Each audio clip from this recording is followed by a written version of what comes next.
Okay, you're on, sir. All right, great. And I'm going to try to share my presentation. But first, let me just thank you, John, and everyone else for giving me this opportunity. I'm honored. And I'll speak for about 20 minutes on various advocacy issues. There's actually a lot going on this year at FCC in addition to Capitol Hill. And with that, let me try this experiment and share my screen. Hopefully this works.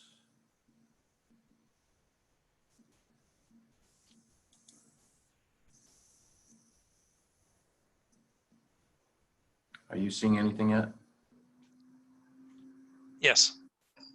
Okay. That's weird because I'm not. Oh, let me start that presentation then. Okay, so you should see a slide. Yeah, okay, now I do too. All right, so that's just our cover slide. By the way, as I mentioned, I'll speak for about 20 minutes, but you know, I'm happy to address any questions on any of the topics I'm going to discuss or anything else later. So with that, let me get started. So what I'll cover is our efforts, especially in the past year, to protect public safety spectrum, especially the 6 gigahertz band and the 4.9 gigahertz band. I'll also talk about what's going on with wireless 911 location accuracy, especially for indoors. And then I'll turn to what's going on Capitol Hill, and primarily that's next generation 911 legislation that we're working on, but there's a couple of other interesting things going on as well. So when it comes to the spectrum, I tell you, I probably am a broken record to say, you know, oh boy, 2020, what a year. And I tell you, at the FCC, it's been extraordinary. We have, as far as I can recall, APCO has never really had to challenge an FCC order concerning that impacts public safety. And we've actually now challenged 3 just this year alone. One of them is this one on 6 gigahertz. And as I'm sure many of you know, this band is basically, it forms the backbone of emergency communications. It's for fixed microwave links. It connects land mobile radio towers. It's used for dispatch, and it's heavily used by public safety throughout California and across the country, among other strong incumbents, utilities, telecom companies, and others. But back in April, despite significant opposition from APCO and others, the FCC decided to allow hundreds of millions of new unlicensed devices to share this band. And the problem was not so much allowing the sharing, but it didn't come with adequate protections, in our opinion, from causing harmful interference to public safety systems. And there was a big push for this, and this order, by the way, was unanimous. It was all 5 commissioners voted to support it. And it was to press for these so-called next generation Wi-Fi devices that would occupy this band. And as I alluded to earlier, that the problem is that there's no way under the FCC's rules to quickly identify, locate, and eliminate sources of interference. And as you all well know, when interference is caused to public safety communications, that results in unrecoverable harm. You can't undo what's happened. So this has been a big concern for us. So what have we done? We started at the FCC. We filed formal petitions at the FCC asking them to reconsider the rules, even though we had already tried to advocate for the rules in the first place not to take effect. And we asked them to pause everything while they considered our request. But watching what was going on, we realized we needed to take more extreme action. And I believe for the first time in APCO's history, we actually had to sue the FCC in federal court. That's the way, if you're aggrieved by an FCC order, the path is to go to a federal court of appeals. And that's what we did. We also filed an emergency motion with the court to halt the implementation of the rules until the court could get to the merits of the case. We knew that was a long shot. It's very, very rare for a court to grant such a request, and in fact, it did deny it. But the appeal is very much still in process. Others have sued as well. There's a consortium of utility companies. There's a major wireless carrier, AT&T, broadcasters, and others. But we're the only party that's representing public safety. Jeff, Filing our arguments. Sorry? your slides are stuck. Is that on purpose, or were they not moving? No, there should be a slide that says protecting public safety spectrum. No, we're still seeing APCO International Advocacy update. Ah, okay. Try resharing again, maybe. All right. Let's see. My apologies. Yeah, no, thank you for letting me know.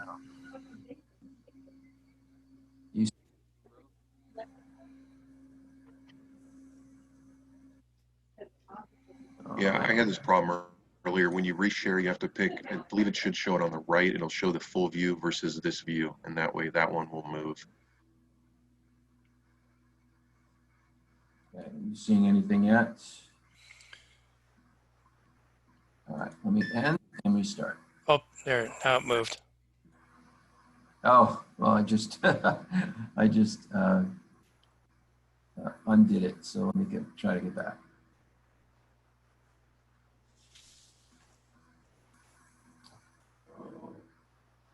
For some reason, I'm not able to recover. Original. I'm sorry, bear with me here. For some reason, I'm not seeing how to reshare. Oh boy. I'm sorry, I haven't before. Let me stop you and start you again. Okay. Oh, good. Okay. All right, let me try to share screen again, folks.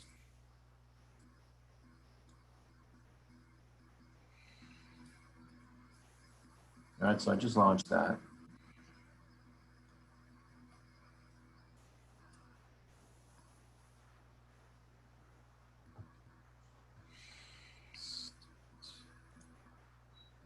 Okay, do you see it now? Yeah, they're moving. Thank you. Right. Let's see. Now I'm gonna try to go through them. Are you seeing the slides change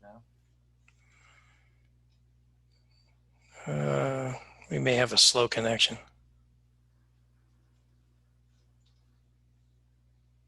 All right. Well, if it doesn't work, I apologize for that. It's showing up on my screen, but if it's not for you, obviously I'll make these slides available to you. You'll just be stuck looking at me instead of slides.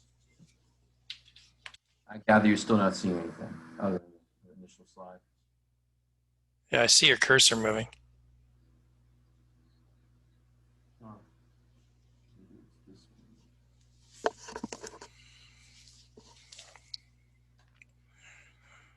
That helping? Still just your opening slide.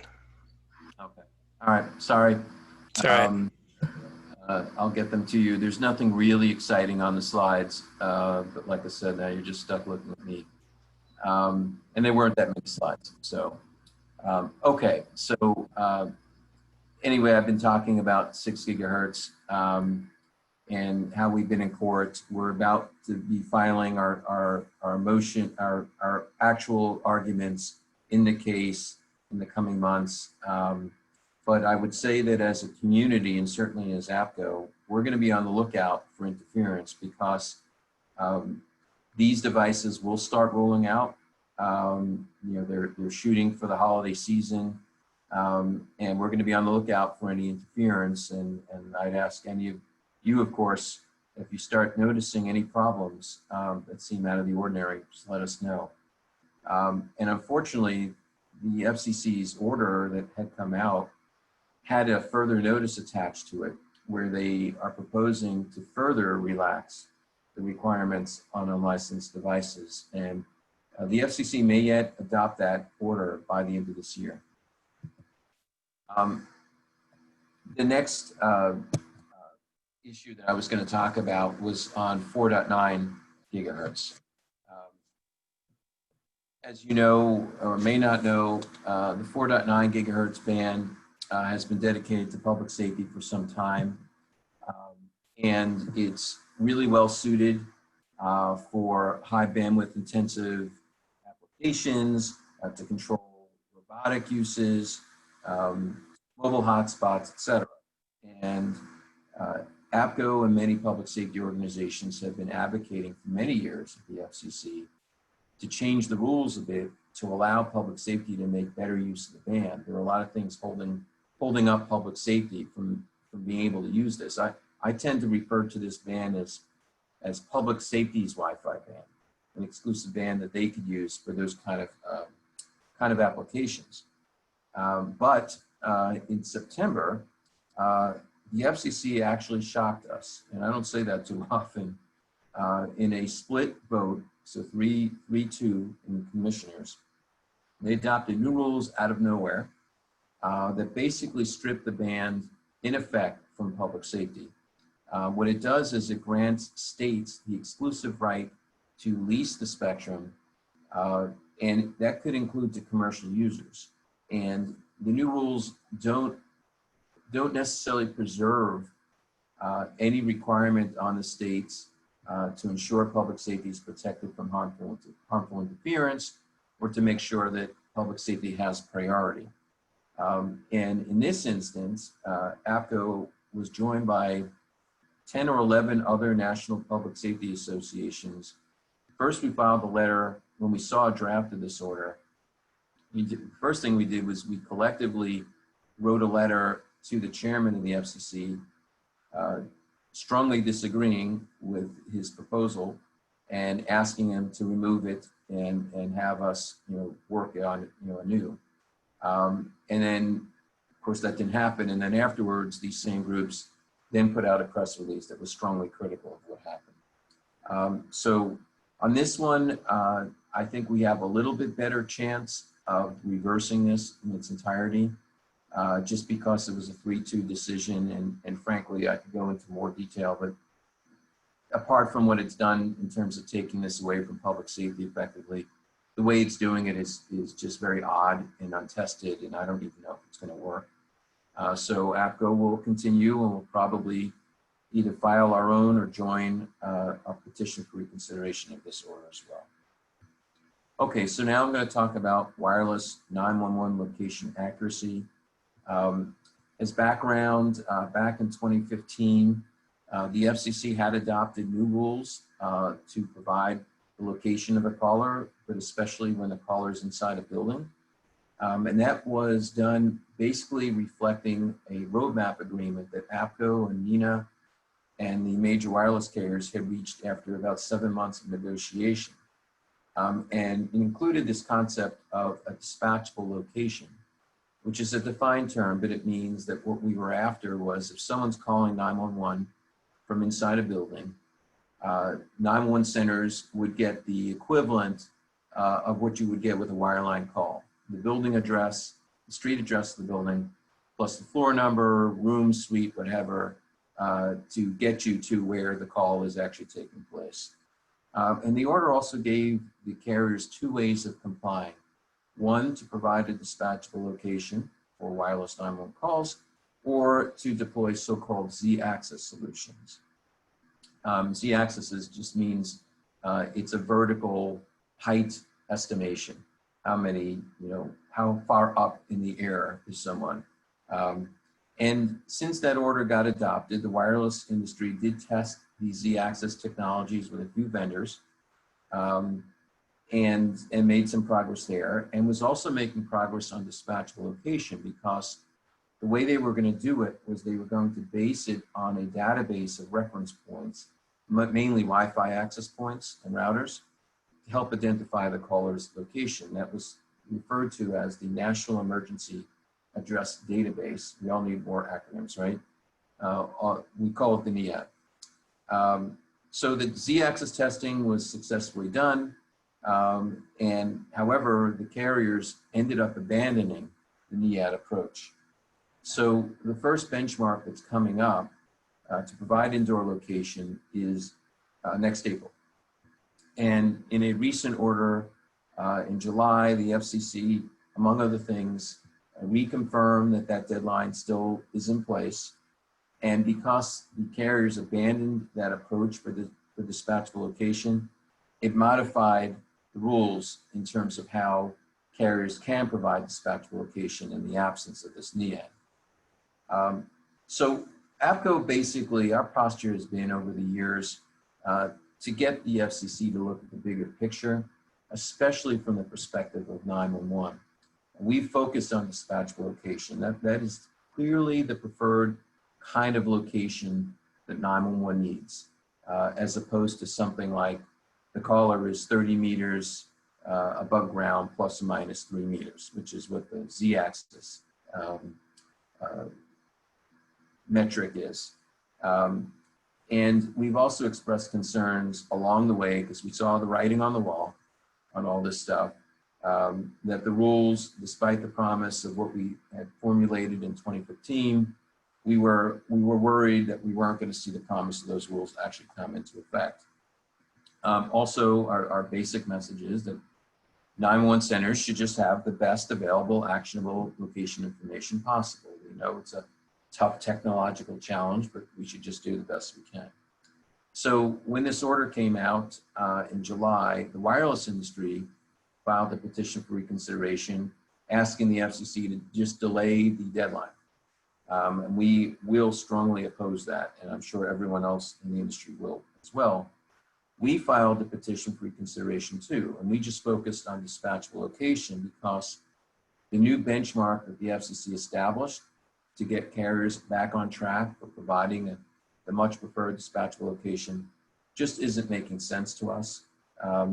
And we need a new and better and more rigorous path for the carriers to get back on track. Basically, we're asking the FCC to just establish a number of benchmarks with a minimum number of calls that have to be delivered with dispatchable location. So we're going to try to pursue that as best we can and try to get better and more actual location information to 911 centers. So now I'm going to switch to some legislative efforts on Capitol Hill. I had mentioned at the start I was going to talk about trying to secure federal funding for next generation 911. And there are actually 2 identical bills in the House and Senate known as the Next Generation 911 Act of 2019. The key provisions are that they would authorize $12 billion, that's with a B, in federal funding to deploy Next Generation 911 nationwide. It also modernizes definitions, like a definition for Next Generation 911. And I bet everyone has different definitions. But for APCO and for this massive funding effort that's underway, for sure this definition has to be comprehensive. And basically it has to mean an end-to-end capability, call handling and dispatch and everything needed in between at the center. When you have these new forms of communication coming in, you need the ability to be able to triage and analyze, et cetera. So it's a very good comprehensive definition, especially when it's governing how $12 billion would be spent. Another really important definition is interoperability.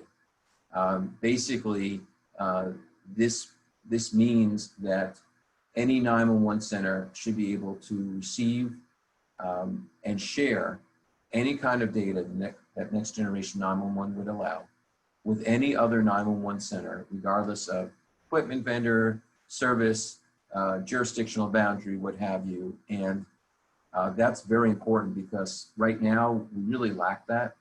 Even where states, I know California is really leading the way here, especially on the call handling side with SENet development. But the SENets aren't even interoperable with each other, especially when you're looking across the state boundary. So we really need to get us back on track. Another definition was for 911 Emergency Communication Center. I'm sure you've all heard the term PSAP. That's very familiar. But when you think about it, it kind of implies that all a 911 center is an answering point. And of course, that's not what all that 911 does. It kind of eliminates the dispatch and of course all the analysis and everything that goes into it. Also, these acts would place important conditions on grants.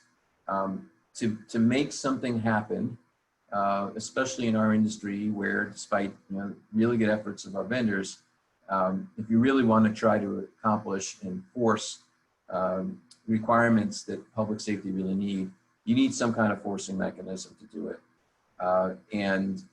Here with the allure of $12 billion, we're hoping that will be enough to actually accomplish interoperability, like I've mentioned, require states to adopt what we call sustainable funding mechanisms. So after this initial influx of money, the states need to be in a position to continue funding continued operations and maintenance and upgrades. So that would be a condition, as well as, and I don't think this is a real issue for California, but fee diversion. You can't divert fees that you collect, like on wireless bills. Some states do that. It's an awful practice. And if you do that, if you're a state that does that, you'd have to forfeit this amount of money. So after these bills were introduced, something called the Public Safety Next Generation 911 Coalition was formed. That consists of APCO and major law enforcement, fire, and EMS associations. It's a coalition that's committed to advancing this legislation to create a nationwide upgrade to 911. And the coalition, what we did was we took these bills that I told you about, and we basically preserved them, but we added a few things. First of all, we changed the funding from 12 to 15 billion. We raised it up a few billion, mainly because of the COVID situation. We know that state and local government funding situations are much worse than they were prior to. The bill would also add more measures on cybersecurity, which will be a huge issue in next generation 911. So we needed a little bit more money for that. And it also establishes a public safety advisory board so that a nice cross-section of public safety disciplines could be assembled to help guide the grant guidance and implementation of this program. On the slide, I had the website for this coalition if you want to look at it, so I'll just read it to you. It's pretty simple. It's ng-911coalition.org. ng-911coalition.org. Okay, and then the final couple of things I was going to raise, a couple of additional bills to watch for. One is an outage reporting bill. It's for those keeping score in S4667. One thing we've been hearing across the board for years from 911 directors is that they often do not get notified when there's a problem with an originating service provider, the ones that originate the 911 calls, from those calls reaching 911. Or you're having a problem with delivery of ALI or ANI. We've been pressing the FCC for a long time, multiple times, to establish rules to require the originating service providers to inform 911 directors of outages, just as basic information that they need, what happened, what's affecting it, what's been affected, when is it going to be restored, and then we know that 911 professionals will take it from there and they'll do what they need to. But that's not happening. So the bill that is in the House, that actually passed the House, would require the FCC to do just that, to adopt rules to describe the circumstances under which service providers must submit timely notifications to emergency communication centers about network disruptions that prevent the origination of 911 calls or the delivery of ANI or ALI. We work closely with the staffers in the House that were putting this together, and we made sure that notifications, for example, had to be timely and that they were presented in a format that was easily accessible to facilitate situational awareness. When we were doing this, I'm emphasizing that because the staff also are listening to the industry, and the industry were trying to take out words like this, and we kept pushing them to put them back in. So we're really happy with this bill, and a bipartisan version of it actually it's the identical bill, has been introduced in the Senate. So hopefully the Senate will pass the same bill and it'll come into law. The last thing I wanted to mention, and I'm sure you probably have all heard of this, is the federal reclassification effort, the 911 SAVES Act. I'm familiar with the recent progress in California, and that's terrific. It's a little unclear to me, honestly, how extensive it accords public safety telecommunicators with a first responder status, in terms of what state benefits, et cetera, it implicates, but still a very, very good step. And congratulations to all of you on that, very well deserved. The federal bill would direct the Office of Management and Budget, which is a White House agency and is in charge of the federal classification system, to reclassify public safety telecommunicators as a protective service occupation instead of administrative clerical. It should be a no-brainer. There are identical bills in both the House and Senate. They're both bipartisan, multiple co-sponsors. The problem has been that each bill, as would normally happen, has been referred to the relevant committee, and the committee chair, especially in the House, just will not take the bill up. We have tried very hard to get this moving, and unfortunately we haven't been successful. So it's kind of stuck, but that doesn't mean that we're not going to keep pressing it. And finally, I was just going to offer, and this is all on the slide as well, but you'll be able to see it when I get it over to John. There are a lot of ways to find out more about what we're doing.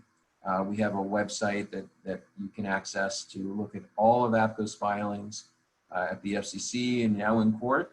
We have a new section for court filings, which we didn't have to have before this year.